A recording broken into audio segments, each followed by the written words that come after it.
போயிருக்காரு உள்ள. உங்க தராதாரம் என்னன்னு ஒரு மீட்டர் வச்சிருக்காரு அவர். கருத்து வேணா கருத்தை சொல்லுங்க சார். என்ன சார் தராதாரம்? பேசுறப்பே டிவா போன் பேசுறாங்க சார். நீங்க யாரு சார் இன்னொரு தகுதி தராத்தை சொல்றதுக்கு? ஹாய் ஹலோ எல்லாருக்கும் வணக்கம் and welcome back to our channel. இது நாள் வரைக்கும், அதாவது இன்னைக்கு 27வது நாள் பிக் பாஸ் வீட்டுக்குள்ள. இந்த 27 நாளில் ப்ரொமோன்னு போட்டிருக்காங்கன்னா இதுதாங்க ப்ரொமோ. இந்த 27 நாளில் இதுதான் ப்ரொமோன்னு சொல்லிட்டு நம்ம சொல்லலாம், செம்மையாக சொல்லலாம். அதுக்கேற்ற மாதிரி விஜய் சேதுபதி செம்மையாக பின்னி பெடல் எடுத்துகிட்டா இருந்தாங்க சொல்லணும். செம்ம வார்த்தை 2 பேரை, பார்வதி மற்றும் திவாகரன், சரியான வார்த்தை கேட்டாருங்க. பார்வதி கிட்ட ஏன் கத்திக்கிட்டே இருக்க சார்? நான் ஒரு விஷயத்த சொல்ல வரேன் சார். நீ ஒரு விஷயத்த சொல்ல வந்தாலே கத்தி தானே சொல்லுவேன்.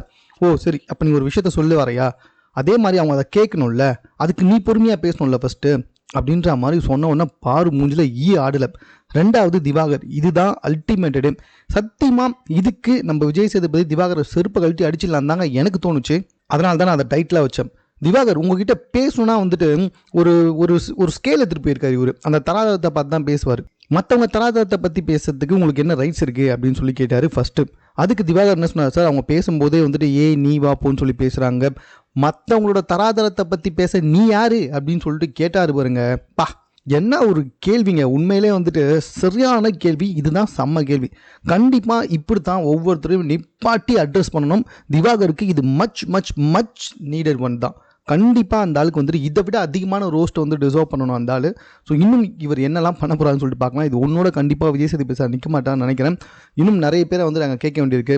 அந்த கனியக்கா கேங்கு, சபரி கத்துனதையும் கேட்கணும், சபரி பஞ்சாயத்து பண்ணுறதையும் கேட்கணும், வினோத் கத்துறதை கேட்கணும், ரம்யா கத்துறதை கேட்கணும், எஃப்ஜே பண்ணுற அட்டிடியூடை கேட்கணும். இன்னும் ஒவ்வொருத்தரும் அந்த இடத்துல பண்ணிக்கிட்டு இருக்காங்க பார்த்தீங்களா? எல்லாத்த பற்றியும் தனித்தனியாக எழுப்பி நிப்பாட்டி உள்ளே இருக்க 17 பேரையும் வச்சு கிழிக்கணும்.